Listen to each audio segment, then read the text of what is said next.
Hello guys, this is your friend and we are back with a new fanfic. Which is what if Naruto was neglected by his parents, and turned his pain into a deadly puppeteer? Part 1. And if you enjoy this fanfic then please press the like button and subscribe to my channel for more fanfic like this. And now let's start the fanfic. Chapter 1. It's not fair. 7-year-old Naruto Uzumaki Namikaze thought. Sitting next to his bedroom window, he watched forlornly as his family, the man had bright, blue eyes and spiky, blonde hair. He wore a standard Konoha uniform with 2 bands on both of his sleeves, a green flak jacket, blue forehead protector, and blue sandals. Over his flak jacket he wore a short-sleeved long white haori closed in the front by a thin, orange rope. The haori was decorated by red flame-like motifs on the edges, with the kanji for 4th Hokage, Daimyo Huoying, Yondaime Hokage, written vertically down the back. This man was his father, the Yondaime Hokage, Minato Namikaze. The woman had a slender, but feminine build, fair skin, violet eyes, and the common Uzumaki red hair.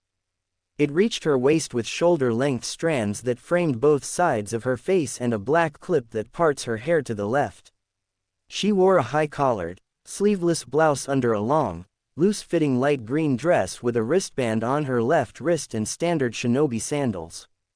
She was his mother, Kushina Uzumaki Namikaze, former Jinchuriki of the Kyuubi no Kitsune, and a miniature version of his mother, except she wore a deep blue dress. She was his twin sister Mito Uzumaki Namikaze, Jinchuriki of the Kyuubi no Kitsune, along with his godparents Tsunade and Jiraiya played around his family's training ground under the guise of training. He did not know what he did wrong. He woke up early, cleaned up the kitchen and went for a walk to the Hokage monument where he could watch the sunrise. He greeted his parents every day, he helped Mito in learning how to read, and he even waved to the villagers who somehow still knew him. Then he looked into the mirror to see if he had any sort of deformity. Unsurprisingly he had none. He was as tall as any other healthy 5-year-old, green pupils, 2 arms and 2 legs. But if there was anything strange about his body it would be his hair and his skin color. It was similar to his father's blonde but had streaks of gray in it and his skin was very pale. Luckily not too many of his veins were showing.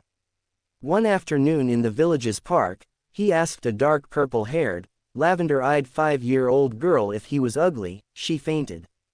He would have to read into that later. He even tried to see whether he was too dumb. He wasn't, because unknown to his parents had already started reading from his family's library. He had already learned the finer mechanics of Fuinjutsu, going further in it than any Uzumaki his age should. Something even Mito hadn't done. But he had a hunch on what his problem was. Stupid chakra, he muttered bitterly. His sister unlocked her chakra when they were 4 years old, so predictably his godfather Jiraiya proclaimed that she was a prodigy. Then started spouting something about training her early and letting her sign the toad contract. Yeah, toads were cool, but he didn't want them. He had a hard time even unlocking his chakra. Anytime he tried to use it he would feel weird, like it wanted to come out but it just wasn't strong enough. He asked one of his few friends' parents what that meant. Shibi Aburame answered, "Your chakra is too weak to come out." He tried not to take offense at that. "You will activate it, Naruto, it would just be harder." Needless to say he took Shibi's words to heart. He was his role model after all. He finally coaxed his chakra out after 2 long weeks of 6-hour meditations. It was a sickly-looking green that felt like tiny feet were crawling all over his skin. Like spiders. Now that he thought about it, his chakra, apparently, was poisonous. After activating it, he found a dead bear in the forest he was training in. Weird. "Screw them then," the poor child muttered. "I'll show you I can get strong without your help." It was greatness in the making. The next day, we now find our young hero on his morning walks to the Hokage monument, deep in thought. Sarutobi Oji-sama said if I want to be great, I have to have a goal and a role model. Then he giggled slightly. Or role models. It was an unknown secret that young Naruto looked up to anyone who acknowledged him. Like Shibi Aburame, Uchiha Itachi, Yugao Azuki, the cage, to name a few. You may ask yourself how he knows the cage. It was because Suna and Konoha had strong ties with each other and that his family would visit Suna as many times as possible and the cage's family would do likewise. Back to the topic at hand, hands in his shorts pockets, Naruto walked quietly to his spot on the Sandaime Hokage's head. Out of the corner of his eyes he saw a book. Trudging over to it he picked it up and dusted the dirty cover. It read, "The Bing Book." The red had his head to the side slightly and tried to remember where he had heard of the name from. Naruto opened the books and began reading it in awe and fascination. It was a sort of bounty book filled with both missing nin and normal ninja. Flipping the page quickly and trying but failing to contain his drooling, he even saw his parents. Then stopped dead at a missing nin page, not because of his name but because of his bounty. S-Class Nuke Enin, he muttered, Sasori of the Red Sands. S-Class, Sasori of the Red Sands. Age, unknown. Affiliation, Suna Nuke Nin. Description, brown eyes, red hair. Ability Spuppeteer. Note, Sasori of the Red Sands is credited for his mastery of his art to the extent he could somehow control more than 10 of his puppets at a sing time. He used his ability to take over a country. Sasori is also known for his use of human puppets. It is also rumored that he had turned his body into a puppet. If encountered, do not attempt to engage. Wow, the quiet boy muttered, this guy is awesome, he even has a higher bounty than Tu-sama and Ka-sama. He proceeded with his walk, eyes still glued to the bingo book, committing his new role model's page to his memory. Puppeteer, at this he paused. The title intrigued him just as much as the study of Fuinjutsu. Forgetting that his daily tradition of watching the sunrise on the Hokage monument, he raced to the village's library. The village's library had become his second home when he could not reach the books at the top of the shelf at his family's library. It opened after sunrise and closed just before sunset, meaning he spent 9 hours of his life in the library trying to find an aspect of the ninja life that would interest him so that he could expand on it. He arrived 30 minutes early, so he sat at the steps and reread Sasori's page. The words, human puppets, popped out to him for not the first time. He could only guess what that meant, but strangely that did not disgust him in the least, just like when, after he unlocked his chakra, he experimented on what his chakra could do to other animals barring the bear he found. What he discovered amazed him. When he caught a rabbit he pushed a little bit of his chakra into it and found that the animal's skin pigmentation changed from light brown to a sickly green. Also when Naruto dropped the rabbit in fright and made to run, the poor creature followed almost as fast as any other juiced up rabbit.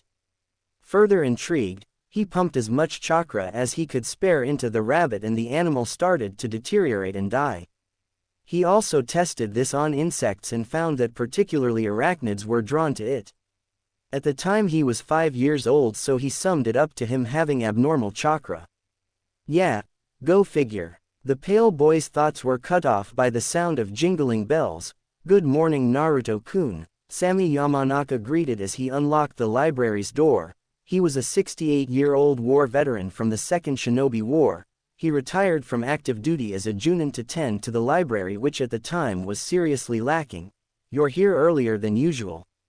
Hi Sami-san, I just wanted to get an early start, Naruto said as he scratched the back of his head. Giving the 7-year-old thumbs up, Sami whispered, good boy, but next time if you want to get an early start you can swing by my place and help me open up. Really? Naruto said with stars in his eyes. Really? Now, helping the boy to his feet, Sami opened the library doors and ushered Naruto inside. Can you help me dust down the books today? Definitely, old man, Naruto grinned, running to the store room to carry the dusters. He started dusting the shelves from top to bottom, occasionally climbing the library's ladder to reach the top. Nay, Sami-san. At the old man's hum he continued, what do you know about puppeteering? Puppeteering you say? He paused to scratch his chin. Well, puppeteering is a shinobi art form commonly indigenous to Suna. The make use of puppets, most likely made of wood. In combat, Sammy recited as if reading from a textbook. He continued, "From what I observed in the last Shinobi War, puppeteers make use of chakra strings to bring their creations to life." As Sammy was speaking, Naruto's mind began racing a mile a minute. Puppets made out of wood, so human puppets are not really known or maybe even liked. When he finished dusting his side of the library, he ran to Sammy and asked where he could find anything on puppets. Sammy's eyes twinkled knowingly and he pointed to the S section of the library and told him to knock himself out. 30 minutes later, Naruto soon discovered that Konoha's knowledge on puppeteering was seriously lacking. I mean, how could information on something so interesting be so little? The boy pouted, then he looked at Sasori's page in the bingo book and clenched his fists. "I'll have to fix that, then I'll become the world's best puppet master. I'll show you Namikaze family, that I am worth your time." Racing to the door and waving to the elderly librarian who still had that knowing look in his eyes, Naruto Uzumaki Namikaze ran home. On reaching his home, Naruto made a beeline to his father's library. Luckily for him, Minato had already left for work as the Hokage. He searched for anything on puppets, puppet masters and chakra strings. He actually found more on chakra strings than in the library, but it was still not enough. He had to expel threads of chakra from the tenketsu of his fingers. It did not say how he would be able to do this. So naturally, for him that is, he deduced that to be able to expel chakra from one part of the body he would have to have very good chakra control. The pale boy found an entire scroll on basic and advanced chakra control exercises. Clutching the book to his chest, he ran out of the library straight to his room. That month, Naruto found out that he had a lot of very dense chakra, so much that he had to start with tree, wall, surface walking before he could be able to do leaf balancing or even leaf spinning. He would only come out of his room occasionally to eat, which was once or twice a day, and collect 2 handfuls of leaves for his chakra control. The only people who noticed this were his friend, Shino Aburame, some of his parents' friends and his sister, Mito. Mito Uzumaki Namikaze loved her brother, borderline crushed on even, although she tried to not make it painfully obvious. The fact that her face would light up red would show that she was failing. He was very cool. She was slightly shorter than him, with her mother's red hair. She was also the polar opposite of her introverted brother, that is, she was friends with everyone, she pranked, she lacked patience and she had more stamina. But she still loved him. When there was a thunderstorm, she would creep into his room and slide into his bed, sobbing into his chest as he whispered comfort to her. If she had any problem reading, she would meet her brother first before taking it to her father. Mito loved her brother, so when her brother did not come out of his room as regularly as per norm, she became afraid, but her fears were assuaged when she saw him reading a huge scroll. He asked him what he was reading. He told her, "Chakra control." Sighing wistfully to herself, the blonde nudged her way into his room and, lying on Naruto's bed, Mito watched as her brother walk around his ceiling shirtless, covered in spinning leaves and reading a text on woodwork and construction. Nei-chan, do you think I can do that? Mito, if you are patient, yes you can, Mito-chan, he grunted. Pouting, Mito ranted, "I've tried, Naruto Nei-chan. But 2-chan said I have too much chakra. He said because I have so much chakra, I'll have to do so many chakra control exercises, I mean. Mito-chan, trust me, you can do it." Naruto paused and smiled at her. "I believe in you." Mito grinned up at him, face as red as her hair. "Thanks, Nei-chan." "No prob," and he continued running around his ceiling. Nei-chan, what are you think I should wear for the Kyuubi festival this evening?" the redhead mumbled as she twiddled her fingers, hoping he didn't hear. I mean, are you going?" Here Naruto chuckled slightly. "Of course you're going, it's our birthday." "Don't worry, Mito-chan, I'll see if I can go." The rest of the day Mito silently watched her brother walking around the ceiling reading his book, occasionally doing push-ups, squats and some stretches, with stars in her eyes. Then she both heard their parents from downstairs yelling for her to get ready for the festival. The blonde sighed to herself at having her time cut short. She got up and trudged to her room while muttering, "See you later, Nei-chan." As the door closed, Naruto got down, leaves still spinning and stretched. He mused to himself all the plans he had for the puppets he would create. When he finished stretching, he was sure his parents had forgotten him again and went to the festival. The blonde sat down at his desk and marked off all the chakra control exercises he has done. Satisfied he has finished the scroll on chakra control, he concentrated chakra to his index finger and watched fascinated as a thin thread of left his finger and floated to his pillow across the room, and he tugged. He had to duck so as to avoid being decapitated. Interesting, he thought, now to start sketching my puppet designs. At this he let loose an evil laugh that sounded more like a giggle. The festival was in full swing. The games were fun. The food was delicious and the people were happy. Well, not everyone was happy. Barring all those that lost a loved one on that day 7 years ago, 2 people were definitely not happy. They were Mito Uzumaki Namikaze and Hinata Hyuga, both for similar. Mito because she wanted her brother to be there at the festival, and Hinata because she wanted to see her new crush even if she had only seen him once again. But alas, oblivious to his daughter's thoughts, Minato Namikaze's mind was racing on how to celebrate part 2 of his daughter's birthday, seemingly forgetting that he had a son as well. After the annual Kyuubi festival, the Uzumaki Namikaze family sans Naruto were now sitting round their main room's table awaiting the guests for Mito's and Naruto's birthday party, and as the guests were trickling in, Minato stood up and welcomed them in. It was at this time that Naruto, wearing a dark green shirt, black shorts and black sandals, walked in. He noticed to his disappointment that most of the party's guests and their children were surrounding his family, so he found a secluded corner and sat down, bringing out his sketchbook and continuing his work. He already had 3 ideas.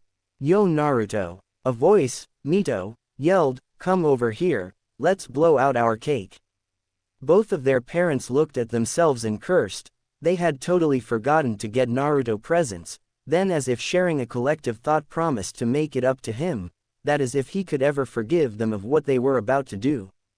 The blonde boy nodded to Mito and stood up silently. He spotted Shino and his parents in the crowd and nodded to them, but to his disappointment he did not see Itachi. He walked over to Mito and looked at his parents and bowed. To Sama, Ka-sama. Everyone was taken aback by his politeness because normal 7-year-olds were brasher. After blowing out their cake, Minato announced that it was now present time. "Oh, I'll go first," Jiraiya shouted. "Mito-chan, with the blessings of the Toad Elders, I give you the Toad contract to sign." Stunned silence, then thunderous claps from the crowd. The Toad Sage then brought out a huge scroll and presented it to Mito, shoving poor Naruto aside. "Just sign under your father's name with your blood," and in the Namikaze family's excitement they forgot the presence of their other child. Naruto's only sign of distaste was his slightly clenched hand. He walked back to his corner, sat down and continued his sketching, getting lost in his imagination and the mechanics of his puppet sketches. Then 2 people sat beside him almost silently, well 3 people, but the third person chose to stand, poking her index fingers together. "Happy birthday, Naruto," 2 of the people said, one male the other female. "Thanks guys," the budding puppet master smiled at them. "How's the party?" Shino Aburame nodded. "The party is good." "Yeah, the party is okay, but how you are Naruto," Hanabi Hyuga said, looking at what Naruto was drawing. "And what is that?" "I'm fine in this," he said, "as a work in progress, but I promise to show you guys when I'm done." Shino nodded again and Hanabi pouted.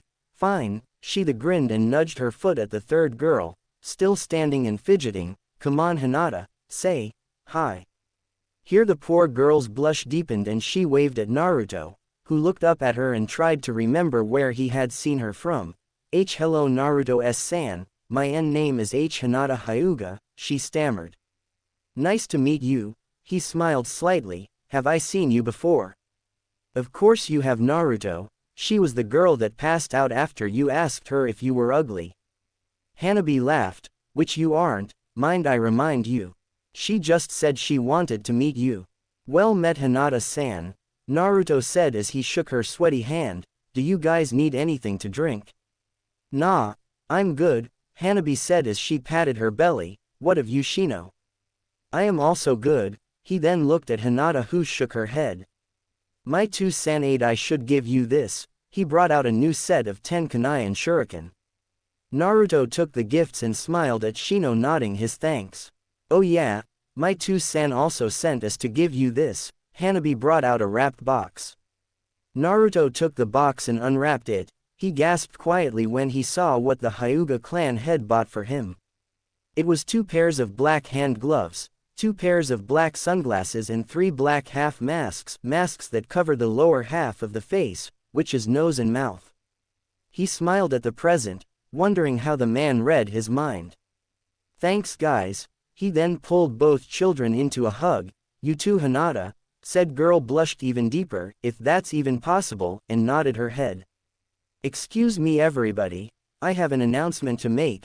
Minato's voice yelled over the crowd, ordering for silence. I'd like to announce that I have now officially named Mito-chan as the Uzumaki Namikaze clan heir. The silence was deafening. Most of the guests sent Naruto, who was at the back of the room, sympathetic looks, knowing fully well that he was the older twin. Naruto's world screeched to a stop. They named her clan heir. It is a well-known fact that if one's birthright is given to someone else, it meant that the guardians, in this case, his parents, thought that he was incapable of the role. They think I'm too weak. They think I'm useless. He mentally fumed. He stood up and looked at his parents and took a deep breath, bowed to them and walked out the front door. Back at the party, most of the guests sighed in relief that they did not have to witness a childish tantrum, while Naruto's parents felt sick to their stomachs. How could we do this to him? They sighed. They renewed their promise to try and make it up to him. Meanwhile, Mito's heart broke. Naruto walked calmly to Training Ground 44 to vent out his anger. When he reached, his anger was almost legendary to behold.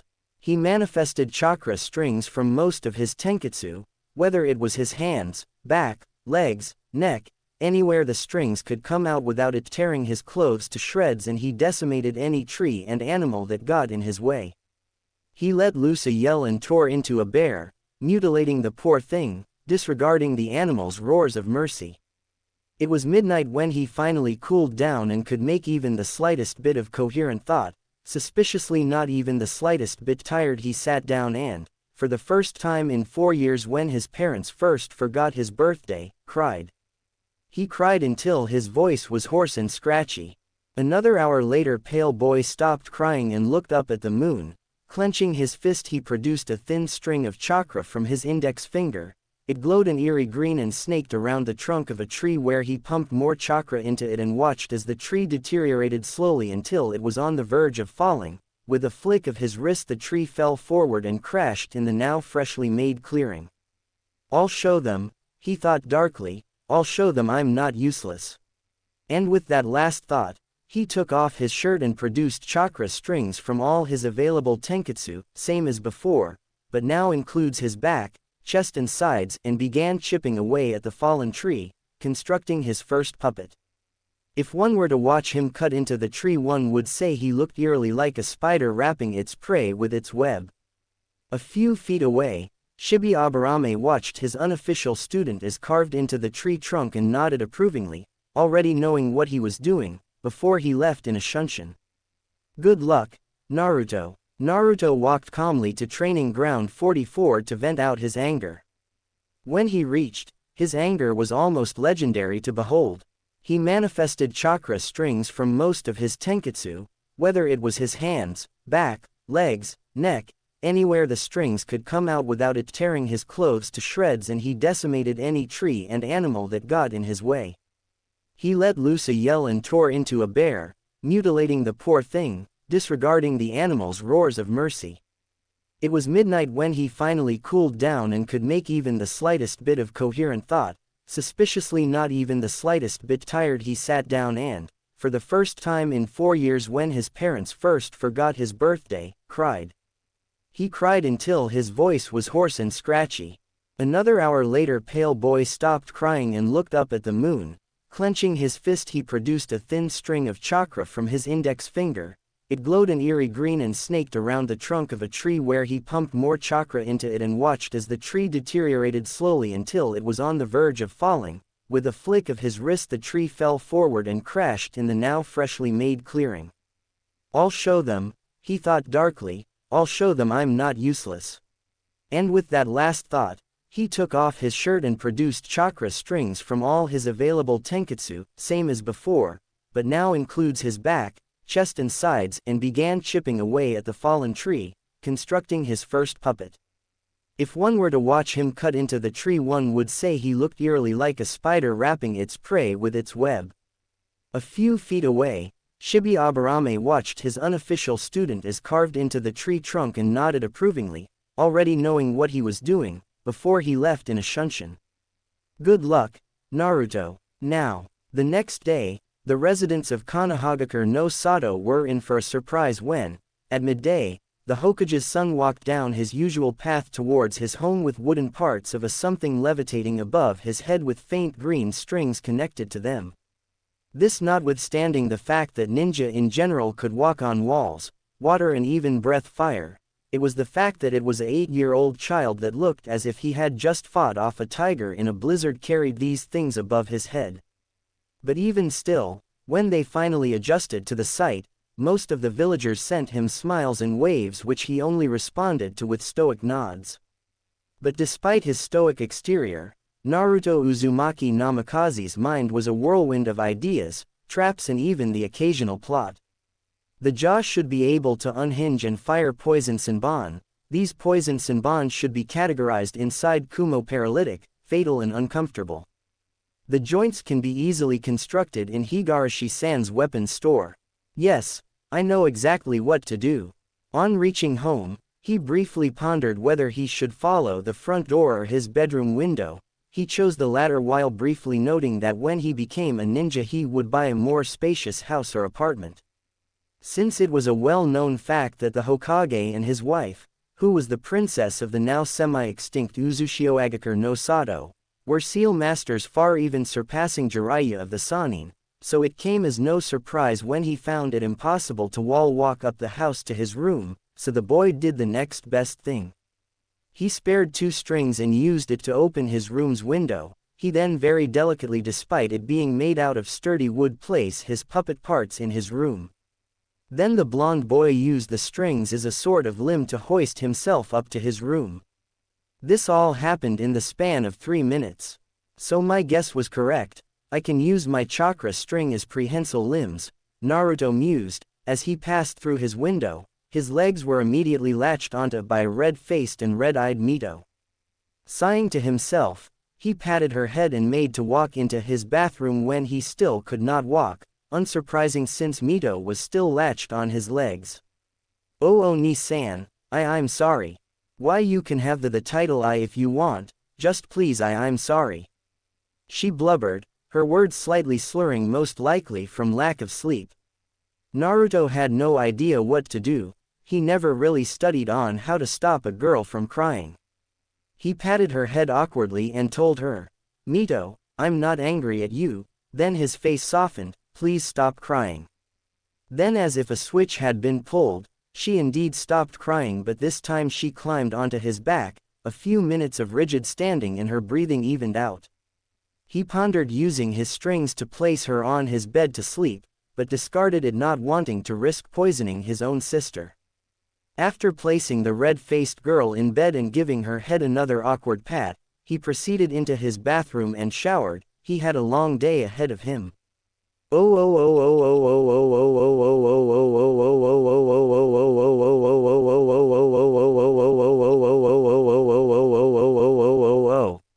We now find our budding puppet master in the market district. Green shorts filled with scrolls that were in turn filled with money he had saved since he was 5 years old. Apparently being the son of a cage had its perks, go figure.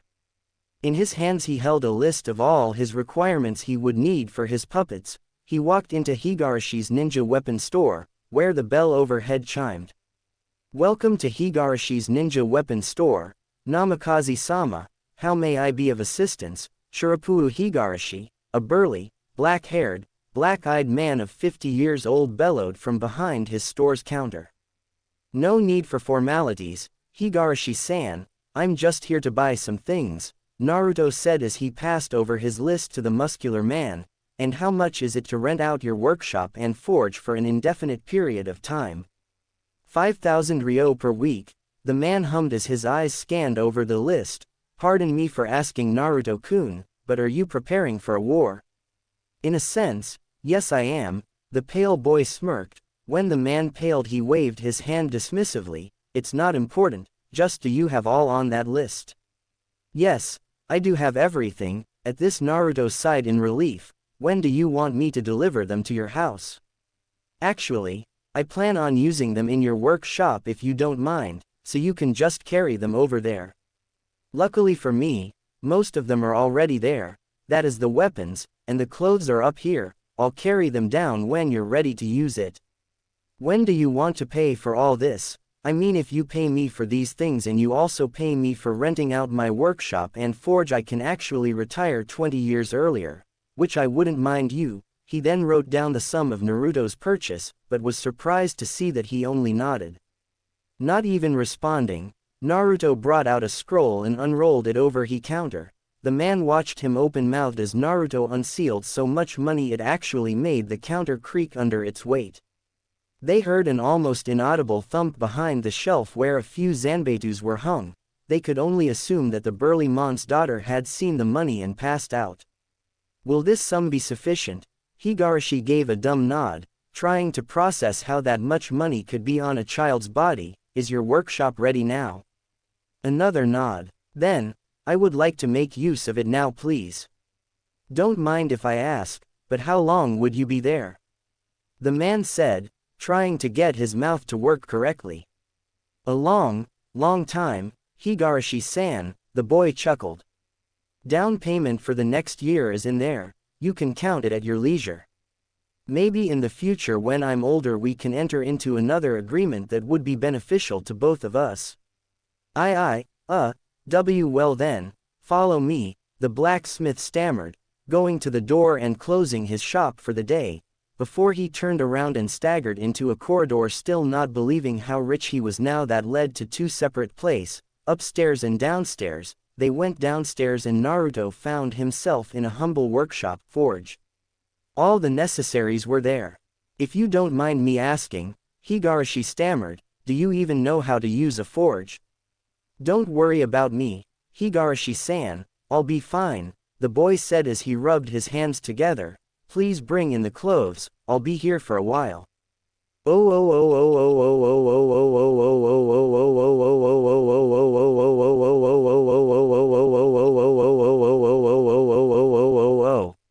Apparently, what Naruto meant by a while was 5 months. He only left the workshop was to visit his sister in the Cage's mansion who had taken to training like a girl possessed, saying she wanted to make her Oni-san proud, go to his friend's clan compound so that they would not notice his absence in the mansion, visited Shibi Aburame who suspiciously gave him a scroll on the various spiders the Abuarm clan had catalogued and their poisons if they hadn't. Even though he could not see his eyes behind his glasses, he could just feel the knowing air his sensei had. He also made weekly trips into Training Ground 44 which he noticed that the trees were more sturdier than the trees in Konoha's other forests, so he could cut down trees and started carving out body parts for his puppets among other things. He had also taken to running laps around Konoha before sunrise where he would find a green spandex wearing person also jogging, more like sprinting, around Konoha, that would yell something about the springtime of youth. And youthful jogging of a youthful youth. Anytime he saw him, he shuddered at the memory. Naruto had also taken it upon himself to find a fighting style that would complement his puppetry. Sami Yamanaka gave him a scroll from the less frequented section of the Konoha library. It was called the Dizzy Spell Stinging Fists, original name. Despite the long and arduous name, it was the perfect fighting style.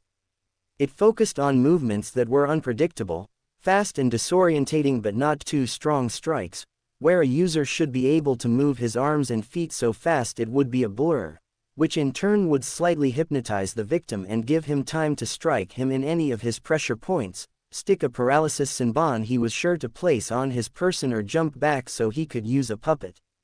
The style needed the user to be even the slightest bit proficient in using a Senbon.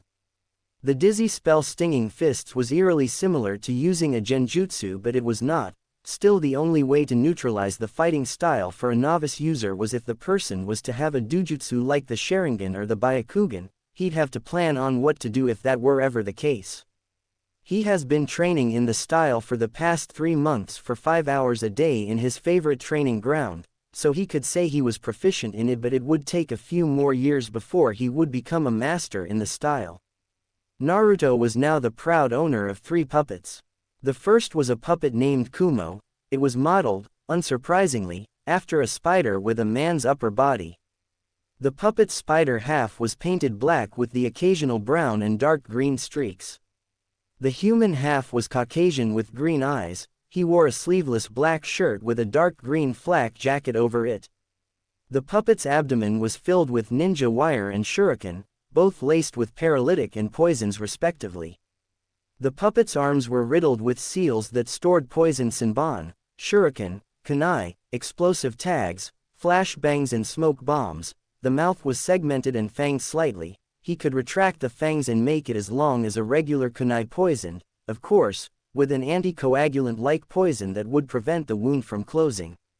He would have to bite the neck for it to ensure 95% death rate of its victims. Kumo had seals on his flak jacket that stored some lightning chakra so that if anyone were to be able to hold onto him, he would be able to electrocute the poor idiot. Also, the puppet had a cavity in it where Naruto could climb in and control directly, but if one were to see the puppet for the first time it would be hard to believe because the human half had a regular build.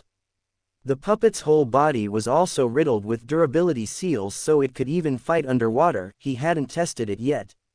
It carried a katana sealed into its wrist for emergencies. Naruto had already decided that Kenshi would be his most used puppet. The second puppet was mysteriously named Black Hole, Barakuhoru, or Ko.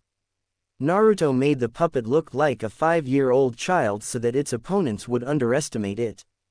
He fashioned it to look as cute and adorable as any other regular child should be. It had green eyes and a faint dusting of blush on its cheeks. He made the puppet eye such a way that it would fidget cutely when he summoned it, but when its opponent began to relax, it would look into its victim's eyes, hypnotizing him. Naruto was very good with seals. Then it would unhinge its mouth and a seal in its mouth would activate. It would be from this seal that the puppet's name had been derived. The seal in its mouth was a modified storage seal that removed the handicap of storage limit, and whether the thing being stored was living or not, it would shoot out ninja wires and quickly drag the still gushing victim into its mouth, where he would remain in suspended animation for an indefinite period of time. The puppet could spit the opponent out, still in a daze, at command. Ko wore a purple kimono with black flowers over the waist and chest areas. It had on black sandals. It also had pitch black hair and lightly tanned skin. Ko was a puppet that was physically incapable of running past a civilian pace because she was as slim as any other healthy child should be without any training. Ko was a puppet more accustomed for capture and interrogation. The last puppet was Naruto's proudest work of art. It was named Mummy, Mira, or Raps. Naruto first of all carved out a human skeleton from a tree and inscribed it with his special durability seals.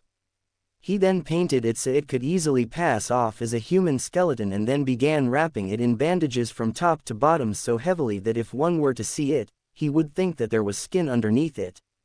Its eyes were green orbs that glowed and its mouth was forever etched in a toothy grin. It carried a solid obsidian scythe he had sent Higarashi to order from Demon Country for a hefty sum of money, but it was well worth it because if any other person besides Naruto held it, he would immediately be struck comatose. Naruto was inspired in making this puppet by myths of a ghost with similar features, so, if he was forced to introduce raps he would give it a jackal-like laugh to unnerve his opponent. Even though he doubted anyone could bypass his Kumo, he just had to make sure in case of emergencies. Raps was able to run at Junin speeds for a quick swipe and decapitate or to wrap the victim in its unusually durable bandages or to distract for an ally to incapacitate. Naruto himself had made a drastic change in his dress code. He now wore black Anbu-styled pants with numerous pockets for his scrolls with his kunai and shuriken holder on his right leg and hips respectively, a black long-sleeved shirt with a green stripe going down the middle, a dark green hoodie with hidden pockets, fingerless gloves so as not to block his chakra strings, black sandals with his half-mask hanging off his neck and his black glasses over his eyes. He looked good, if he says so himself. Or if he took the fact that Hinata kept fainting every time he waved at her, he really needed to read into that. The boy had also gone to a black market tattoo artist and paid for her to disregard his age so she could tattoo his special seals. He gave here the kanji of what it looked like all over his arms and a spider tattoo that had Kenshi sealed into it, on his left wrist. Tattoos are awesome, Naruto mused. Then, for the last month he has been practicing with all his puppets both individually and collectively till it became instinctive. Naruto could now control each puppet with 3 of his fingers. The boy also kept a sketch pad and a pencil with him in his hoodie pocket in case he had any inspiration. He had not even spent more than an hour in the Cage's mansion. He was now ready to start the academy. This would start in the next 2 days. Great. She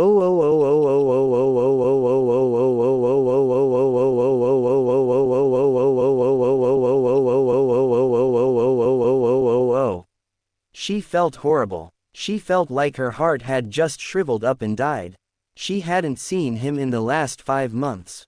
After his birthday party 5 months ago she had not even seen him so that she could apologize for being a bad mother. She has been crying for the last few months in his room, begging anyone who could hear for her son to forgive her. To forgive them. A sob escaped her throat. Kushina Uzumaki has made it a personal mission to clean Naruto's already pristine room, just for her to feel like she had done something for him. Presently, the woman stood in the kitchen in a trance as she watched the cheerfully blue sky. What was his favorite color again? Why couldn't the sky just darken and feel as bad as she felt? Taking a deep breath she continued her task of washing the dishes after another lunch that Naruto had been absent from. Where was he? Did he have enough food to eat? Was the place he slept in warm? Safe? The only relief the woman felt was that Naruto had not completely severed ties with the family. The redhead had devoted all her afternoons to interrogating her other child, Mito, on Naruto's well-being. He was well. That was the only reason she could sleep at night. She felt 2 arms circle around her waist and a head settle on her shoulder. Minato. We were idiots, weren't we, Minato-koi? The woman whispered. Yes we were, Minato answered, but I'm sure we can change that fact soon. That what you said yesterday and the day before and the day before, the woman trailed on. I know, but I have a gut feeling. He kissed her neck. Trust my gut feeling, Haim. She melted into the kiss and turned around, kissing the man lightly. Then soon it turned into a full-on make-out session with Kushina on the kitchen's counter moaning slightly into Minato's mouth. They to get to their room, they needed to get to their. Ehem. Minato jumped back so fast he stuck to the ceiling. The couple turned to the intruder only to see a stoically red-faced Naruto whose black-spectacled, black glasses, right eyes were trying to look anywhere but at his parents with his hands stuffed in his pockets. Sochi-kun, Kushina whispered, subtly checking to see if she was under in a genjutsu. Her heart thumped. Maybe Minato was right. To-sama, Ka-sama. The blonde boy bowed to his parents, breaking their hearts slightly by his formality to them. I would like to make a request. There was a long and pregnant silence. Minato held his breath and Kushina had to physically restrict herself from sobbing into the boy's chest. They were his parents. He did not have to ask for permission to make a request. Taking charge, dropped from the ceiling, knelt down in front of the boy and clasped a hand on his shoulder, noticing silently that his left hand twitched almost too quickly, and gave Naruto a small smile. You don't need to ask for permission to make a request, Naruto-kun. Just make the request. So that's what they want to do, the boy thought darkly. Well, 4 years of ignoring me would not wash over overnight. Hi, I would like for you two to fill in and sign the guardian section of the registration form to the academy. True, he could have asked Shibi to sign it for him, but unluckily for him everyone or most of everyone knew he was the son of the Yondaime Hokage. He had to have their signatures before he could go to the academy. Of course we will fill the form, just drop it in my office later, okay? Hi, To-sama, thank you. No need to thank us, Naruto-kun. Silence. Shocking silence. Minato stood up and waved at them, telling them that he needed to get back to work. Sochi-kun. Ka-sama. She held her hands over her mouth to stem the sobbing that wanted to wreak its havoc in her body and took a step towards him. I have somewhere to go, later, Naruto muttered quickly, bowing and walked briskly out of the kitchen, leaving his mother in the now empty kitchen crying into her hands. Mito silently walked into the kitchen, after witnessing the whole thing, and brought her mother into a hug, occasionally stroking her back. Don't you worry, Ka-chan, would be back to normal in no time, the young girl declared. That was the thing she needed. Just a burst of part naive mentality, even if it were for the day, so that the tears would stop.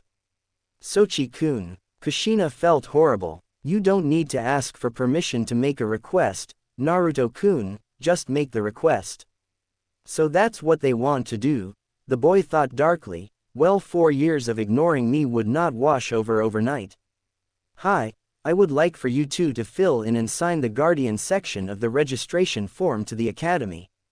True, he could have asked Shibi to sign it for him, but unluckily for him everyone or most of everyone knew he was the son of the Yondaime Hokage. He had to have their signatures before he could go to the academy. I have somewhere to go, later, Naruto muttered quickly, bowing and walked briskly out of the kitchen, leaving his mother in the now empty kitchen crying into her hands.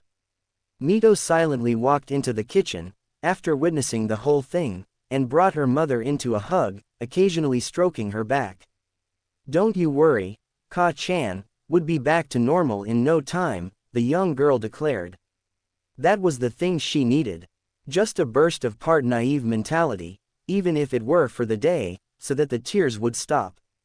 Sochi-kun. Kushina felt horrible. Now, Chapter 3. The only reason Naruto had even considered attending the academy was because he wanted to be a ninja. But now, looking at his classmates for the foreseeable future, he made a quick and slightly childish resolve: I'm graduating early. Now, the academy was split into 4 years. That is, most new students were brought in when they were 8 years old and left when they were 12. In the first year the ninja aspirants were taught the basic knowledge of most of the ninja arts, nin, tai, gen, fuinjutsu. The second year was mostly focused on the history of Konoha and all its Hokages. The third year sees that the students were taught on what Konoha knew of the other main hidden villages, while also still polishing on the students' practical knowledge of the ninja arts and teaching them on the 3 basic ninjutsu they needed to know before they could graduate. The last year was just revision on all that was taught in the students' school years. From Naruto's self-analysis, he acknowledged the fact that he was horrible in genjutsu. Horrible, like he couldn't even make or dispel an E-rank genjutsu to save his life, so he couldn't form a regular Bunshin no jutsu, but his henge was solid. He found out when he asked Shibi to test him on it. He knew Konoha's history and the entire elemental nation's history, through passing merchants. He found out Iwas from the library, and his taijutsu and fuinjutsu were the best in the class. He would humbly rank himself a high chunin with his puppetry, which surprisingly, his parents still hadn't found out about, and high junin with his taijutsu. To become better than that, he would need to have experience from missions and spars, fights with stronger opponents. The problems could be easily fixed. Since he had gone through his father's library, he found out that there were elemental and non-elemental Bunshin. He had tried forming a Kage Bunshin no jutsu, but most likely because of his overly dense chakra the Kage Bunshin came out bloated and sickly green. After that failure, he bought some chakra paper and found out that he had a strong primary earth affinity and a weak secondary fire affinity. He tried his hand at Danton Bunshin, but his clones were still green, so that failure left him with no other option. He would have to invent his own cloning technique. He made 11 of his defective and ugly cage Bunshin and had them stay without dispelling doing the fire affinity exercises. This lasted 2 weeks. He then channeled fire affinity chakra into his chakra strings and had it mold itself into a rough outline of himself and then made them add details to it. This took 20 minutes. He would need hand seals to make it come out faster and in more numbers. He chose the seals Ram and Tiger after he had his shadow clones test all 12 in chains of 2 until he got the desired result, just in case they backfired, exploded on him. Ram because it was used to summon his chakra faster and Tiger because it helped summon his fire affinity chakra better. He didn't even need his strings for it anymore after a week, that is. All he needed to do was to use the hand seals and have the image of himself and the number of clones in his mind. The only downside was that after performing the fire clone, his green chakra would steam out of his ears a little. Thankfully it was quiet, odorless and not even toxic. His limit was 76 clones and those clones were ridiculously sturdy. For his lack of experience in genjutsu, he studied thoroughly on how to detect an illusion since he had no hope in casting any sort of illusion. When he detects it, he would use some of his strings to latch onto the ground and would expel his chakra, forcefully. He had to latch onto the ground so that he would not be blown away. The downside of this was that, since his chakra was so dense and since he was used to it coming out of his tenketsu as strings, it was extremely painful. Hopefully with time the pain would lessen. The upside though was that, if his chakra was to touch the caster of the illusion, then the person would lose control of his chakra until he extracted the chakra out of the victim's body, or 12 hours later the chakra would leach out of the person's body. Sami Yamanaka learned this the bad way. He was still apologizing even though the man just smiled it off. "You did good, Naruto-kun." The radius, per se, was 15 feet away from his body. Plus, he had to constantly practice his taijutsu and his puppetry so he would not get rusty. He was ready to graduate in 9 months' time. Naruto had to keep up his marks in the academy so that his teachers would recommend him to graduate earlier. He would recommend himself anyway. The boy ensured that he passed at least 97% of all his tests at the top of the class and his practical knowledge above everyone else. This is where we find him. The students of the academy were around the sparring mat outside the classes, cheering for the fighters or booing or remaining indifferent. Students stepped onto the sparring mat one by one as the class's sensei, Iruka Yumino, called their names. Most of the matches were uneventful, besides the match between the chubby Choji Akamichi and the egotistical Sasuke Uchiha, where the Akamichi clan heir tried to bow out of the fight knowing that Sasuke was more skilled than him, but the last, loyal Uchiha made the grand mistake of calling the other boy fat. Everyone on the sidelines took in a collective breath. Oh boy. A lesson was learned that day. Well, more like Sasuke learned a lesson that day. Do not call Choji fat. Dear God, do not call that boy fat. The Akamichi beat Sasuke into the ground, stomped on any visible part of the poor boy's body which was everywhere and had to be physically restrained by Iruka and Shikamaru, Nara Choji's friend. Needless to say, Sasuke broke some bones. The last match for the day was Naruto Uzumaki Namikaze vs. Amario. I actually thought they'd have to end class early. Well, unlucky him, Naruto chuckled mentally. Silence swept through his classmates. Most held their breaths and watched the match intensely. Why? Because the boy was the smartest in the class, racking in marks higher than Sasuke. Add to the fact that in all his taijutsu spars nobody who watched him, not even Iruka, could remember just how he won. The Anbu even made it into a game to find out themselves which style the boy used. Only a handful of Hyuga found out and even they couldn't describe it well enough. Thank goodness I'm telling the story. He stepped into the ring, expressionless, and examined his grinning opponent. Amario wore a simple light blue t-shirt with a white shuriken design on it, white shorts and blue sandals. The boy was pale-skinned with naturally bleached blonde hair, but it looked more white than blonde. He was an orphan, if one goes by the fact that he had no last name. He also was very prepared to lose, Namikaze. Amario smiled, because I will become the next Hokage. Oh, and I should care, why? Naruto deadpanned. You are in my way, he answered immediately, still smiling, but his voice came out as a growl. Naruto raised an eyebrow. Good luck to you then, Amario-san. He bowed and took his stance for the dizzy spell-stinging fist, because you will most definitely need it, his face still infuriatingly expressionless while his opponent took the academy-style taijutsu stance. Iruka looked at both students, both fighters ready.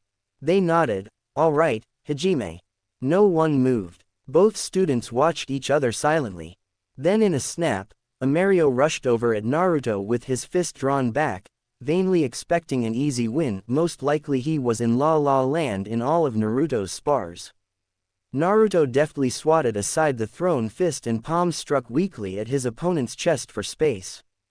Naruto used the distance between them and waved his right hand open-palmed in front of Amario's face so quickly it made after images, his left arm drawn to his side of his belly as if preparing to give Amario an uppercut. The after images diverged then converged together, making Amario think Naruto had a green spiral pupil eye in the palm of his hand that glowed and turned anti-clockwise, hypnotically. Amario swayed on his feet, his eyes drooping slightly and his arms limp at his sides. He felt like he was spinning on the same spot and at the same time standing stock still. The audience was also in a daze, swaying even as they sat down.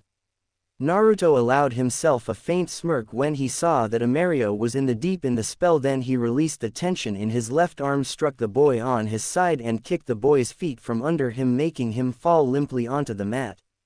Dizzy spell fist. First arm, he said in his mind. Numerous students had accused him of using some sort of jutsu in the spar during the first few weeks of the academy. Those accusations were immediately put to rest when a second-year student by the name of Neji Hyuga picked on his sister, calling her a weak girl riding on the coat-tails of her father, the Hokage. Naruto, after listening to his sister cry, challenged the poor fool to a spar. An excuse to legally beat him into the ground without it being frowned upon. Neji, also very, accepted the challenge. The poor fool. Flashback. The two challengers stood a few feet away from each other on training ground 4, a place where it was both non-restrictive and still have enough space for an audience. Half of the ninja population, which included the Hokage and his wife, all the Junin, most Chunin and a few Genin, came to watch what the Hokage's eldest twin son could do against the prodigy of the Hyuga clan. You should just give up, Namikaze-sama, Neji said, his head tilting towards the audience that came, before you disgrace yourself before your parents. Naruto did not even give him a reply but looked towards the unofficial proctor, the Anbu operative Tora, who raised his hands for silence. Naruto Uzumaki Namikaze vs. Neji Hyuga. Are both fighters ready? They nodded. Tora brought his hand down in a chop between them, Hajime, and jumped back for space. I'll give you one more chance to forfeit, Namikaze, the Hyuga prodigy sneered, disregarding the Hokage's prescience, but at Naruto's defiant stance he nodded to himself, so be it. He rushed in, Byakugan blazing, with two of his right index and middle fingers laced with chakra and made to strike Naruto's shoulders. Naruto, knowing better than blocking a Jiyuken strike, ducked under the blow while mentally contemplating whether it was possible to disorientate a person who could see almost 360 degrees around himself. No, I can't do that, he thought as he dodged blow over blow of chakra-laced strikes. They were coming at him faster and faster due to Neji's frustration. Maybe I should test my speed against his. He then sidestepped another blow and sent 7 quick punches to Neji's abdomen, then a snap kick to the back of his knees. The Hyuga barely dodged the kick, but was unfortunate enough to catch the blows. They came so fast he didn't see or feel them until he dodged the kick, which he luckily saw. The Byakugan user spat out a mouthful of blood onto the ground and swayed slightly while clutching where Naruto tagged him. He looked at Naruto, who had not even dropped his defensive stance, his eyes hardened. How did you move so fast? Naruto just raised an eyebrow and switched his stance to a more offensive one. Neji growled under his breath and charged again. The crowd watched with bated breath as the Hyuga prodigy rushed over to Naruto and sent strikes to more lethal areas, practically frothing at the mouth. Whilst Naruto showed surprising agility and dodged, sidestepped and attacked back with at least 4 punches and a kick. Dodge strike to the throat, 4 punches to the left arm and a kick to the right knee. Dodge strike to the heart, 4 punches to the chest and a kick to the side. Dodge strike to the kidneys, 4 punches to left leg and another kick to the side. Everyone watched as Neji's strikes came slower and his breathing became more haggard, while Naruto was practically dancing around the boy, his arms and legs blurring around him. When Neji's attacks stopped, Naruto's didn't. He systematically broke down any resistance the other boy had and now alternated and sent him more kicks than punches and even the occasional knee and elbow, basically running the Hyuga into the ground. The Hyuga lay on his back struggling to breathe while Naruto stood above him, allowing a glare on his formerly expressionless face, not even the slightest bit winded. Train harder. You need to do more stamina exercises. Try incorporating kicks to your strikes. Naruto murmured so only his downed opponent could hear. Better luck next time. He then turned to Tora and nodded. Winner. Naruto Uzumaki Namikaze. A few days later when Neji finally recuperated, he was bombarded with questions by both ninja and students on how he lost the match. He just said, he is really fast. So most just assumed that he sent blows so fast they would enter a sort of trance. Flashback end. Naruto really liked the fighting style. It depended on speed most of all. No jutsu needed or for masters no need to channel his chakra into his arms to increase its speed. Perfect for his puppetry. The blonde raised his left hand and snapped his fingers, the sound echoed throughout the clearing loudly. Everyone took a collective deep breath, some Anbu even fell off their perches. Thankfully, he was not proud enough to say that he could best them in a fair match because they were faster than him and they could recover faster than most Junin. The Anbu that fell of the tree were most likely new or were unfamiliar with watching him fight. Naruto rolled his right shoulders and winced. I need to up my training. The best or worst. Depends on how you look at it. Part of the style was that it was incomplete. Most of the scroll he was learning from had been eaten away by old age. It only detailed how to use one arm and both arms but not the legs or even the whole body. If that's even possible. Iruka coughed into his hand, still dazed. Winner, Naruto Uzumaki Namikaze. Naruto bowed to the silent crowd and the other silent crowd and walked back to the tree he was sitting under, watching amused as the students gave him odd gazes. Today's classes are over. Enjoy your weekend. With that everyone separated into groups, some still sending him looks. Naruto ni-san. Naruto ni-san. A voice yelled from behind him. He sighed inwardly. Ni-san, your fight was awesome. I mean you were all like whoosh and he was like and then he passed out like wow. All the while flailing her arms above her head dramatically. Ni-san, you're so cool. No I'm not, you're so cool. He chuckled and nudged her side. She blushed a brick red. So Mito-chan, how's your training? It's okay, I guess, she replied while waving to the smiling merchants. I still can't make my blocks stronger in the family taijutsu style, Mito whined. Try doing push-ups and squats. Of course, she scoffed, nodding to a couple of waving chunin. I've already been doing that. Then do double of that, reduce your ramen intake and drink enough milk. At her disbelieving look he said, believe me, it works. Okay Ni-san, I'll try. He patted the red head on the head and smiled slightly, you'll get it in time Mito. Naruto Ni-san. She yelled red-faced to the amusement of those watching the interaction. We're in public, she said as she smoothed her hair down. Hearing this, his smile widened and he pulled her into a headlock and ruffled her head, ignoring her indignant yells for him to stop. Off in the distance, Minato Namikaze watched the interaction quietly, happy that his son could still act like a child despite his seclusion.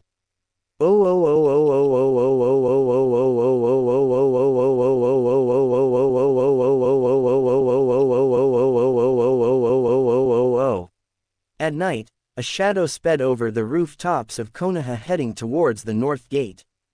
He stopped at the last building and peered over the side, looking at the 2 guards stationed there. He threw 2 non-poisoned Senbon at their necks and watched satisfied as they crumbled towards the ground. He jumped down and walked leisurely towards the gate and was even more surprised that the security was even more lax than he thought because it was the time of peace. Even though he was not a censor, he for sure knew there was no other living thing around to watch him go. A stray moonbeam from under the tree he was walked under caught his blonde hair, light green eyes and slight smirk. He stopped at the gate and looked at the downed guards, smirk gone and scowl in place.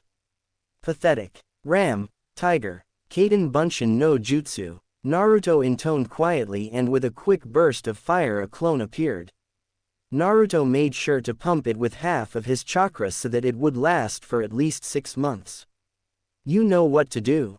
The real Naruto whispered. Hi boss. The clone shouted, conveniently forgetting that his boss was trying to be quiet and discreet. Naruto rolled his eyes. Idiot, keep your voice down. He then cleared his throat. Keep up appearances, find inspiration for other puppets and sketch it down. Don't use the dizzy spell fist fully. Just use its speed aspect to end the spar quickly. Let's hope our classmates forget how I fight. Learn 3 Danten C ranks from Sarutobi Oji-sama to complement our Kaden. Learn at least 1 jutsu for all the elements if you can. There is enough chakra in you for a few other clones, do not waste it. Above all else, do not act suspicious. I would expect a report when I come back. Am I clear? Crystal, boss, the clone nodded. Nay boss, where are you going again? The real blonde stayed quiet in thought, then he said, from what I overheard Jiraiya Arotem rant to Tusama, Sasori has a larger spy network than him, they are even more loyal than his own. The clone nodded, agreeing with his boss. Even though I do not want to be a carbon copy of Sasori, a spy network does sound like a great asset, and people loyal to me sounds even better. I can't start in Iowa for obvious reasons. Suna has regular correspondence with Konoha, and Kumo is also a bad decision since because of the Hyuga incident their border's security has also been tighter, expecting a surprise attack, so that leaves Kiri. The clone's eyes widened dramatically, as if it didn't already know this. I know they're in a civil war, but admittedly that place is challenging enough and the border can be easily breached. It's a good place to start. When I get what I want, I'll move about, getting other loyal spies and informants till my time is up. Then I'll come back here a week before you disperse. The academy is too boring for me to waste these last 9 months on doing nothing but training. I need a new challenge. Anything else? I've got nothing boss. Clone Naruto shook his head. Good. Now, get back into the village and act natural. See you later. He waved and ran further into the forest. The clone watched for a while, glad that it had good memory.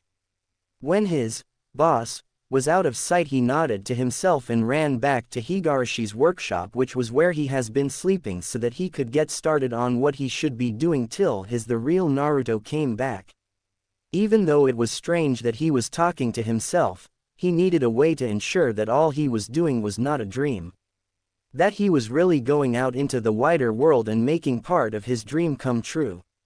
A stupid way of proving this, I know. But the funny part of all this was that he was just 8 years old. Nay boss, where are you going again? Even though I do not want to be a carbon copy of Sasori, a spy network does sound like a great asset, and people loyal to me sounds even better.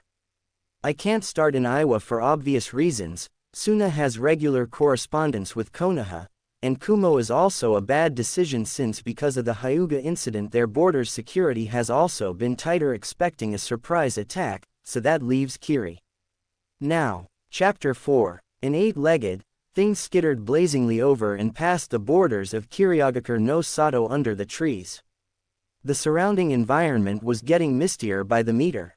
It was relatively quiet besides the near-silent sound of crunching leaves until it had to unseal a kunai from its right arm and deflect a thrown kunai. It ran into a clearing in the forests and waited patiently for its attackers to join him. A minute later 2 other figures jumped into the clearing and had to take 3 steps backwards before they gained some semblance of self-control. "My God," the shorter person muttered. He had on goggles. His distinguishing features were the fact that he had blue hair and shark-like teeth. Naruto assumed that he wasn't much older than himself. He carried on his back one of the 7 swords of the mist, Haramakare, the twin sword. "What are you?" "That question is highly offensive, stranger," Kumo hissed, sending shivers down their spines. They took another step back much to the hidden Naruto's pleasure. "First things first, are you two by any chance part of the rebel faction of Kiri?" "It depends on what you are here for, creature," the other person, much braver than the first speaker, spat. He was taller and wore an eye patch. "How do we know that you have good intentions?" "You don't," Kumo hissed, sending shudders raking through the 2 ninja, "but I swear to you my intentions are good, towards the rebels that is." "Pardon me if I don't believe you," the second man said. He went through some hand seals and activated the hidden Byakugan behind his eye patch. He examined Kumo and relaxed a bit when he saw a boy about 2 years younger than Chojuro with midnight black hair and green pupilless eyes. He hinged wink within it at him, motioning for him to keep quiet. He nodded. "He's safe." "What? How is that safe?" the younger of the 2 yelled, frantically pointing at the almost perfect cross between a man and a spider. "Look at it." "In my day, Chojuro, younger ones listen to what their elders say without question," the second man said sternly. "I'm sorry, Ao, but you can't really blame me," the now named Chojuro murmured. "Understandable. Now let us take him back to Mai-sama," Ao said. "Hi." The 2 ninja led the way into Kiri's rebel faction base. The road was silent, but that changed when they were surprisingly surrounded by the at least 40 of the opposite faction of the war, the Mizukage's supporters. "Look, it we've got here, boys. 2 bloodline lovers and their pet freak," one of the ambushing ninja said, sneered. "Mizukage-sama would be pleased if we bring their heads and that their sword to him." "Hi Tomoe-san, let's bring back their heads," 4 other ninja parroted. Ao and Chojuro took their stances, realized that they were painfully outnumbered. That was until the grotesque-like creature chuckle hissed loudly. "Oh, what makes you think you can win against us? There's 43 of us and 3 of you, freak." The first ninja, apparently the leader, yelled. "No, there's 43 of you," and he quickly unrolled a scroll from somewhere and, in a small puff of smoke, summoned a cute 5-year-old girl that wore a purple kimono with black floral patterns on it and black sandals. She had small pouty lips, back hair, light green pupils and slightly tanned skin. Oh yeah, she also had a faint blush. There was silence. Then all the surrounding ninja burst into uproarious laughter, watching as the small girl scuffed her feet on the ground with her head down. Ao and Chojuro sighed quietly, wondering which kind of crackpot summons a cute little girl to fight. She didn't even look like she could hold any kind of weapon. Even a standard issue kunai. "Look at her. She's too cute to be threatening," most of the ninja shouted. While the rest squealed, "Kawaii." Virtually nothing could make this girl in any way threatening. If only they knew. Ko's head snapped up and she opened her mouth. At the back of her throat a seal charged up, and when it was fully charged numerous ninja wires shot out of it, wrapped around and pulled in at least 30 of the laughing and gushing ninja, who disappeared into the child puppet's mouth. This happened in 4 seconds. There was total and absolute silence. No one expected that to happen. Not giving the remaining ninja any time to think or run, she snapped open her mouth again and in the remaining ninja. Then she burped and giggled. "Oops, excuse me." Ao and Chojuro gaped at the adorable child. "What?"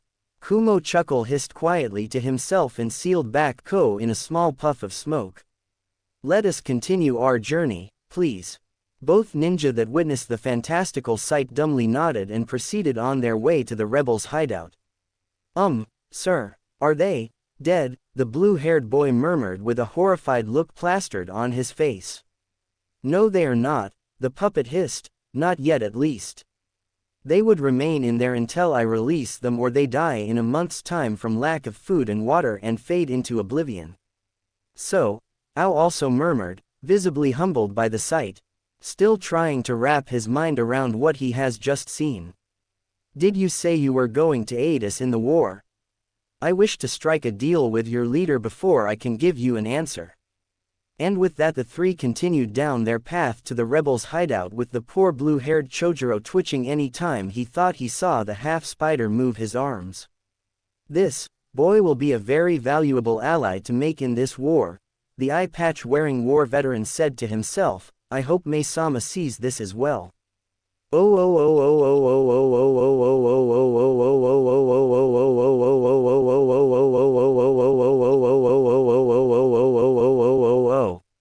Back in Konoha, Naruto's clone was in the house of one of the first few people who acknowledged him. One of the first people to even bother noticing and looking under the mask that he used to constantly wear before his parents took the clan heir rights from him. One of the few people he could actually be himself around. How are you, Naruto-kun? Hiruzen Sarutobi, the Kami no Shinobi, said to our young hero's clone as he reached over to the other side of the small table and poured him a cup of tea. Naruto nodded his thanks and took a sip. I'm fine, Sarutobi Oji-sama. Did you finally find out what has been killing your gardenia flowers? Yes, I have found out what is killing them, but luring the damnable creature out is another problem entirely, the wise man exclaimed tiredly. But enough about me. I hear from some of your senseis that you are the best in the class. By any chance do you plan on graduating early? Do you want me to graduate early, Ji-sama? That is entirely up to you. Just know that whatever decision you make I would remain proud of you. The Sandaime Hokage smiled at his surrogate grandson. Naruto's eyes glazed over with unshed tears and he pawed his face with the sleeve of his black shirt, his green hoodie folded at his side. Thank you, Ji-sama. No need to thank me, boy. Is there another reason you are here? Actually yes, since I've decided to graduate early, here the old man's smile widened, I want to be totally prepared for what the shinobi world throws at me, so I would like for you to please teach me some jutsu. Danten jutsu specifically. Naruto-kun, when you graduate your team's sensei would teach you jutsu, Hiruzen pointed out. I know that, but it never hurts to know them in advance, the boy whined, trying to put his face as innocently as possible. The old man looked at the boy silently for a few minutes, then he slowly nodded his head. Okay Naruto-kun, first tell me why you need Danten jutsu specifically, he said already in sensei mode. Because I have more offensive techniques than defensive, he answered quickly, his eyes meeting the elder's firmly. What offensive techniques do you have? I have my taijutsu style, my puppets and my fire clones. The Sandaime nodded his head slowly. He already knew about his puppets because he was one of the few people the boy confided in. Then he did a double take. Wait, fire clones? Yes, fire clones, Naruto said as if it was the most common thing in the world. After a few seconds of silence he face-palmed. I haven't told you about them yet. Hiruzen shook his head negatively. It's a type of elemental clone I created from my fire affinity since I couldn't make any other clone. I see, may I see it? Naruto nodded and formed the hand seals quickly. Then in a quick burst of fire a doppelganger sat beside him looking at the former cage with a small smile. Hiruzen also noticed that there was a small stream of green smoke coming from the clone's ears before it stopped. Marvelous, Naruto-kun. You made a new cloning technique from scratch. This is genius. Naruto blushed and scratched the back of his head. It was nothing, Ji-sama. Hiruzen tutted and stood up from his seat. He walked over to a shelf and took out a scroll before he walked back to Naruto and handed it to him. The reason why Hiruzen Sarutobi was known all over the elemental nations as the Kami no Shinobi was because he was able to master all affinities of chakra, fire, water, earth, wind and lightning. Another reason was that he had led Konoha through 2 of the 3 great ninja wars wisely. It was also known, despite his old age, that nobody was willing to pick a fight with the man, because in simple terms you will be destroyed. That is the earth wall technique. If you can form a good, strong wall after reading the scroll, come back to me and collect another jutsu. It would be harder than that, he said as he sat down. Naruto handed the scroll to its clone and told it to start learning the jutsu, so it also has the same perks as the shadow clone. Tell me, Naruto-kun, would you be willing to share your new invention with other ninja? Of course I am, but the technique is very chakra intensive, like shadow clones. I see, then I should tell Minato to put it into the forbidden scroll, the man murmured to himself. It was comfortably quiet for a few minutes except for the sound of them both people sipping their almost forgotten tea. Ji-sama, do you think I should be a front-line assault sort of ninja? Naruto quietly asked, because he valued the mon's opinion very much. I'm not the one meant to answer that question, you are. The man chuckled. Tell me, boy, what sort of ninja would you become? I'm well-rounded enough, but if I want to choose, I'll go for either infiltration and assassination or espionage and sabotage. Maybe I'll dabble in a bit of torture and interrogation. The boy said as he scratched his chin in thought. Yes, that sounds about right. Hiruzen raised an eyebrow at what the boy said but shrugged. You wish to become a spy like Jiraiya? No, I don't want to be anything like Jiraiya, it's just that a spy network is something to drool over. The man laughed at his answer. Good, then I can recommend a sensei for you to Minato when you graduate. Thank you, Ji-sama. Naruto smiled as he took the last sip of his tea and stood up. Well, I have a lot of things to do today. I'll see you later, he said as he bowed and walked out of the wise old man's house. Over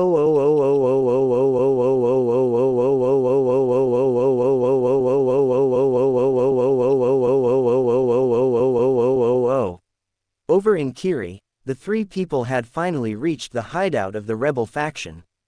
The mist was denser here. It made Naruto wonder how they even knew the path because he could just barely see them the few feet that they were walking in front of him. Ao stopped before a thick iron door that looked as if it had materialized out of nowhere. He rapped his knuckle 3 times and waited. An eye slit on the door, opened sharply and looked at them briefly before asking, "Who is that, Ao-sama?" "He is a future ally," the eye patch wearing man answered. "I don't trust him, but I'll trust your decision, Commander," the man at the other side of the door said before he snapped the eye slit closed and a thunderous lock was opened. The door creaked open, allowing Ao, Chojuro and Kumo to pass through before it was slammed shut. The walk toward the leader of the rebel faction's command tent was nerve-wracking, for the rebels that is. One won't blame them because they had to bear witness to a man-sized half-man, half-spider skittering slowly after 2 of their more prominent members while it grinned and waved at them. It was terrifying. Finally, they reached the command tent and Ao told the still unnamed stranger to wait outside for a few minutes while he went in with the blue-haired boy.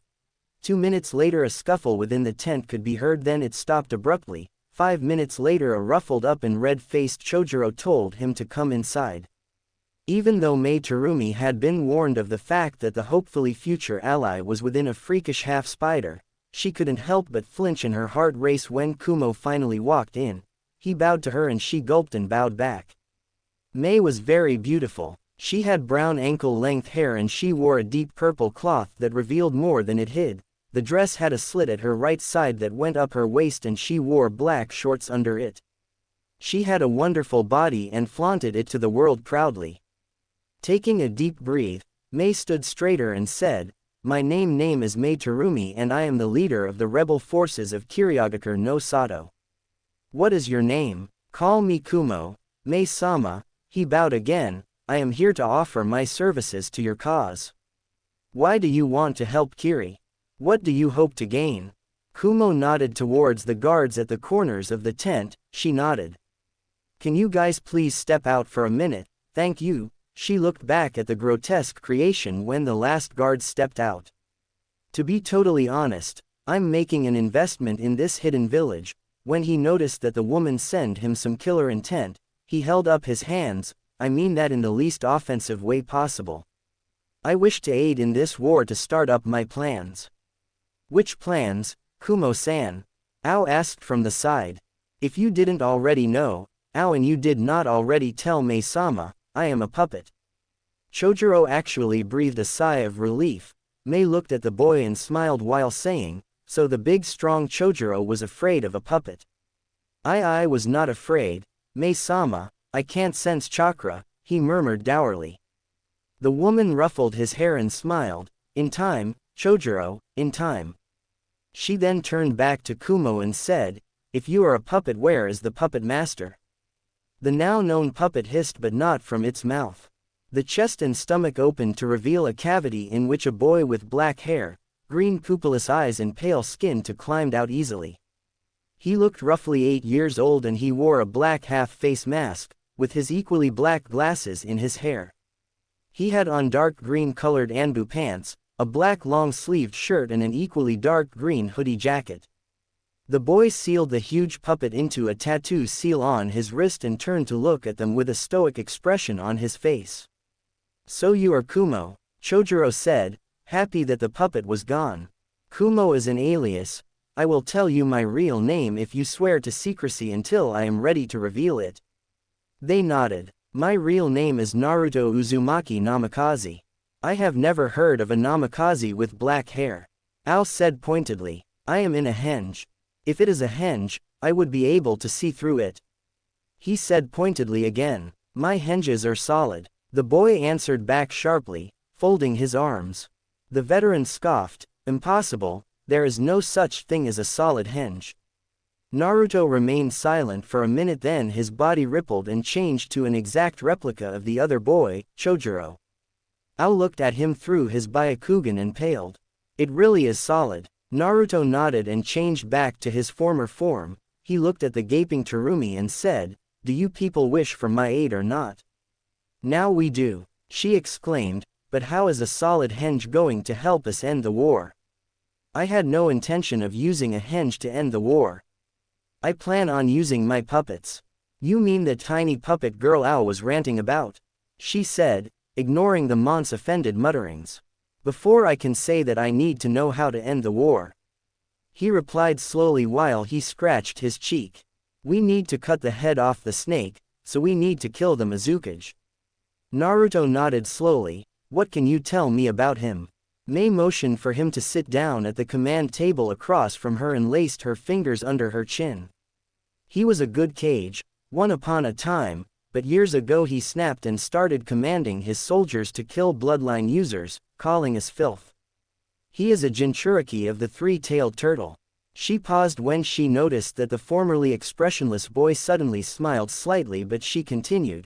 He is highly proficient with the hook staff, a master of water-based ninjutsu, and has extraordinary taijutsu. Quite frankly, I don't know how we're going to beat him, but we can at least die trying. When you say he is a Jinchuriki, does he ever use his Biju's chakra? Yes, when he is forced to he will. Now young man, any ideas on how we could beat that tyrant? Naruto nodded and smiled slightly. I have been told I am very good with seals. Very good is an understatement. Boy, Ao scoffed, do you even plan on releasing those poor souls? We'll talk about that later. He turned back to the rebel leader. There is unlimited possibilities to one who is proficient with seals. She nodded, already knowing this. I cannot have the puppet that swallowed the opposing platoon, swallow the Mizukage because his Biju's chakra would just help him break out. So I plan on making a puppet that can actually out his and his Biju's chakra or super suppressing it and then incapacitate him. That is one way of winning the war. Is that even possible? The blue-haired boy said from the side. Then he face-palmed and muttered, of course it is. Naruto smiled at him and nodded. Of course it is. He looked back at the woman. If I go with that plan, I'll need 3 days to prepare and the strongest tree you have. What of the other way? The woman asked eagerly, grasping for straws. This kid is gold. The other way is that I use my chakra to poison him. My chakra is incredibly dense. He demonstrated by wrapping Chojuro up in his green chakra, careful not to poison him, and lifted him around the room making it look like he was flying. He then dropped the boy gently and turned to a spare chair and shot a string from his thumb at it. The string latched onto it and a few seconds later the furniture melted into a pile of goop on the ground. He looked back at his odd crowd, but I'm not sure how that would work on a Jinchuriki. So I'll recommend using my first plan. Yes, that does seem like the smart thing to do, Mei agreed. We use your first plan then. If that fails, wheel us the second. Hopefully the man would be weakened. Then the masked boy clapped his hands. Now on to negotiations. Let's write it down to make it official. The woman snapped her fingers and Ao produced a piece of paper and a pen. I totally forgot what they use for writing. Pardon me. First, when we win the war, I want everyone to know Kumo not Naruto helped take down the Mizukage. My true identity would not be revealed until I reach Junin. Ao wrote this down. Wait, you're not yet a ninja? Chojuro asked. Naruto shook his head.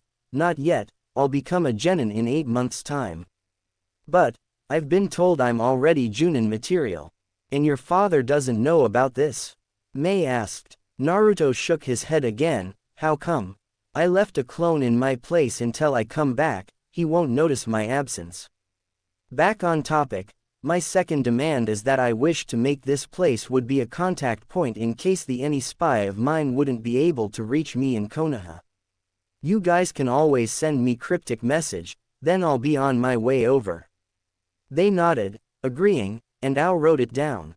Third is that I want you guys to put Kumo in the bingo books, not as a wanted criminal but as a sort of bounty hunter / suicide taking mission shinobi. This also connects to my first demand. If any nation sends for my prescience for a mission, Kiri would be where they would find out my location. That is agreeable, but why bingo books? The woman in the group asked. And why S-rank missions? Apparently I inherited my mother's love for dangerous situations, I need a way to sat that love. He answered straight-faced like it was common knowledge. Any more demands? Yes, 3 more actually. If any of your ninja says that they want to become my spy, let them. You reserve your high mortality risk missions and it's pays for Kumo me. Lastly, I want a sort of IOU. An IOU, yes, like I can cash it in any time and request for something. We can arrange for that if what you requested was not detrimental to internal security. When do you wish for us to sign this? Now, if you don't mind. Ao and Chojuro should sign as well as witnesses. I'll keep the original and give you the copy later. Agreeable. Let's shake on it, Naruto-kun. And with that, they sealed the deal. 3 days later, we now find our hero in an open field sitting down with his legs crossed while Mei Terumi stood calmly. Ao paced behind her and Chojuro stood beside Mei. Ao-kun, stay in one place or I'll kill you, the woman said sweetly, and then she turned to Naruto. What are we waiting for exactly, Naruto-kun? I sent the Mizukage a message, I'm waiting for his reply. As if on cue, the cage tower exploded in a shower of glorious shrapnel. Then a monstrous roar was heard. Seems he got it. What did you do? The poor blue-haired boy quivered. The security in his tower is terribly poor, seems like not everyone likes him, so I riddled the place in exploding tags and when he sits down on his chair, it blows up which it has the Mizukage would find an unsealed letter on his chair telling him where to find me. That was incredibly stupid, Naruto-kun, Mei glared at the boy. I had no other idea on how to lure him out. He shrugged airily. And it worked, brat. A voice snarled from behind them. Ao and Chojuro took stances in front of Mei. Mei turned her glare to the cause of the war and Naruto stood up and unsealed wraps in his newest puppet, Chaozunsha Tank, or Cho. I know, terrible name but I've got nothing. Think Burami from the Suna Chunin exams. I am not here for you, girl. He pointed at Naruto who was now in a defensive position with a cackling wraps in front of him and a grinning tank behind him. I'm here for him. Mei-sama, Ao-san, Chojuro-san stay out of this. When he saw that they wanted to argue, he smiled, trust me. Ao still wanted to argue, but Mei sent him a wordless sickly sweet smile that instantly shut him up. They got out of the way and went far to the side. Shall we, Mizukage-sama? You're 4 decades too young to match me in battle, brat, the man sneered. He was not too tall and he had a scar going down his face through his right eye. If Naruto didn't know any better, he would think the man was Chojiro's age. Give up now and I shall give you a swift and relatively painless death. I do not wish to die today and you would do well not to underestimate me, Naruto said as he manipulated wraps to bring out his obsidian scythe and take his own stance. TCH, you're out of your league, kid. But you asked for it. With those last words, he pulled out his hook staff and ran over to Naruto, who sent over wraps to intercept. What followed was the most epic clash in the Kiri's history. Yagura, the Mizukage, went for a swipe to the head and the puppet ducked and used the base of his weapon to push the man back, then it swiped at his arms and legs, leaving black afterimages of his scythe. The older man blocked all the swipes and gave a kick to the still cackling puppet. It connected and pushed the puppet back, where it did an aerial somersault and landed on his legs. The ground under the scythe broke apart in contact. It raced back to the man and feinted a swipe to the right leg but used the momentum of the swipe to give a devastating heel kick to the mont's left temple. The Mizukage rolled aside in the nick of time and had to rethink his earlier assessment of the child. Before he could finish his thoughts, a giant rolling ball crashed into him and launched him several feet away, crashing into the ground in a cloud of dust. To the sidelines, the three watched the match, impressed that the child got in a good tag. He was going places in the future if he survived the fight. When the cloud of dust settled, the man stood up slowly and cracked his jaw. He then flashed through some seals, but before he could finish he had to dodge a kick from his back and jump aside when the ball crashed down on his former position. This fight is harder than I thought. I have to finish this quickly, the man thought. But Naruto had no intention on letting him finish the match quickly in the Mizukage's favor. So when he saw the man flash through the seals again, he had Wraps throw his weapon at him. Yagura had to cut the seal chain again and deflect the thrown weapon with his hook staff. The scythe flew away but was caught by a chakra string and thrown back to the cackling mummy. The Mizukage remembered a fight he had with Puppeteer when he went to Suna with his sensei. He hadn't remembered that his sensei advised him to take out the master first. With that quick thought he rocketed to Naruto, faster than the boy had ever seen before, and sent an unforgivable kick to his neck and watched in dark, satisfied as he crumbled to the ground dead. He breathed heavily and turned his head towards the now horrified spectators. He chuckled quietly to himself and was about to attack when the dead Naruto exploded in a shower of fire. A split second saved him as he dived for safety. A clone. That means his thoughts were cut off when he was wrapped up in ridiculously sturdy bandages. In his distracted state, the real Naruto, who hid in a tree a few meters away, had Wraps creep up to the man and wrap him up in his bandages. The man wriggled and cursed. His weapon had been thrown away by that rolling ball that turned out to be Naruto's newest puppet, Cho. He gave up struggling and began channeling his Bijuu's demonic chakra. The bandages tightened and doubled in quantity when it started to burn through. It seemed that the bandages could continue doing that until the man himself got tired, but that did not happen because the grinning Cho lugged over and hauled the Mizukage up by his shoulders, opened his mouth and then proceeded to out the Mons and his Bijuu's chakra out through his eyes, nose and mouth. He did not kiss him. More like how Dementors in Harry Potter kissed Sirius Black. As he not tired and not growing, the only change in the puppet's body was the soft blue glow in its belly. Every second that the chakra left his body, he grew paler and paler until he just gave up and stopped channeling the chakra. To ensure that the man had no hidden intention of a surprise attack, Cho surprised the audience when he started compressing the collected Bijuu chakra and blasted the poor Mizukage in the face. When the explosion finally settled down, Naruto came out of the tree he hid in a few meters away and had Cho set the mutilated but still breathing man on the ground. He had the mummy re-wrap him up tightly and then allowed the full gravity of the situation to settle on him. His plan worked. The era of the bloody mist has ended. Naruto took a sigh of relief and allowed himself to feel the fear he suppressed as he fought the cage. He shivered slightly as he looked down at the tied-up former cage. He shivered again until he felt arms wrap around him.